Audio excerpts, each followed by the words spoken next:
নমস্কার বন্ধুরা, আজকের এই গুরুত্বপূর্ণ ভিডিওতে আমরা আলোচনা করব পশ্চিমবঙ্গের সরকারি কর্মীদের জন্য এক বিশাল সুখবর। ডিএ অর্থাৎ মহার্ঘ ভাতা, ডিয়ারেন্স অ্যালাউন্স অবশেষে বাড়ানো হলো এবং মুখ্যমন্ত্রী নিজেই জানালেন যে তিনি কোর্টের রায় মেনে নিয়েছেন। কি বলেছে কোর্ট, কত শতাংশ বাড়ল ডিএ, কবে থেকে কার্যকর হবে এই নতুন হারের ডিএ, সমস্ত তথ্য থাকছে এই ভিডিওটিতে। তাই ভিডিওটি স্কিপ না করে সম্পূর্ণ দেখে সম্পূর্ণ বিস্তারিত জেনে নিন।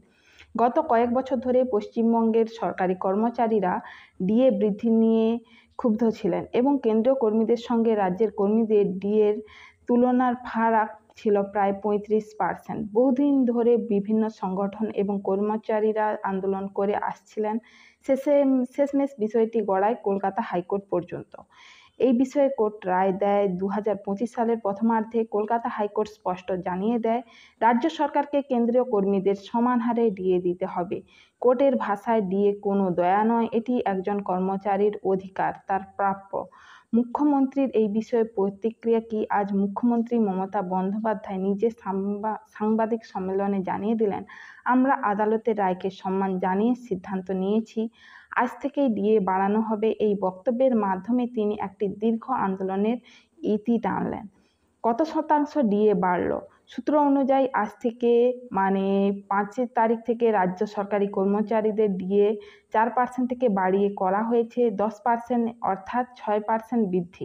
তবে সরকার জানিয়ে দিয়েছে ধাপে ধাপে কেন্দ্রীয় হারের সঙ্গে সমতা আনার পরিকল্পনা আছে। কবে থেকে কার্যকর হবে এই নতুন হারের ডিএ? আজ অর্থাৎ 5 জুলাই 2025 থেকে কার্যকর হচ্ছে এবং আগামী মাসের 2025 সালের আগস্টে বেতনে এর প্রতিফলন দেখা যাবে। আর কি বললেন মুখ্যমন্ত্রী মমতা বন্দ্যোপাধ্যায়? মুখ্যমন্ত্রী বলেন, আমাদের রাজ্যের অর্থনৈতিক পরিস্থিতির মধ্যেও আমরা কর্মীদের পাশে থাকার চেষ্টা করছি। আদালতের রায় অনুযায়ী আমরা ধাপে ধাপে বাকি ফারাক পূরণ করব। কর্মীদের এই বিষয়ে প্রতিক্রিয়া কি? এই ঘোষণার পর রাজ্য জুড়ে কর্মচারী মহলে খুশির হাওয়া।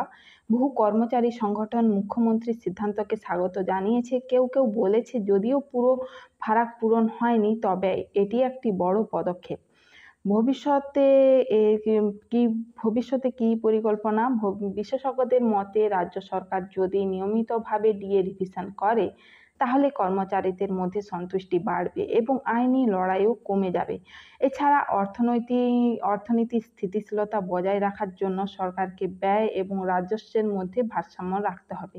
বন্ধুরা, এই ছিল আজকের সবচেয়ে গুরুত্বপূর্ণ আপডেট, রাজ্যের ডিএ বৃদ্ধি এবং কোর্টের রায় মেনে নেওয়ার ঘোষণা। আপনি যদি একজন সরকারি কর্মচারী হয়ে থাকেন তাহলে এই ভিডিওটি অবশ্যই আপনাকে উপকার করবে। কমেন্টে জানান আপনি কি মনে করেন এই বিষয়ে, এই ডিএ বৃদ্ধি যথেষ্ট কিনা। ভিডিওটি ভালো লাগলে লাইক ও শেয়ার করুন যাতে আরও কর্মচারীরা এই সুখবর জানতে পারেন।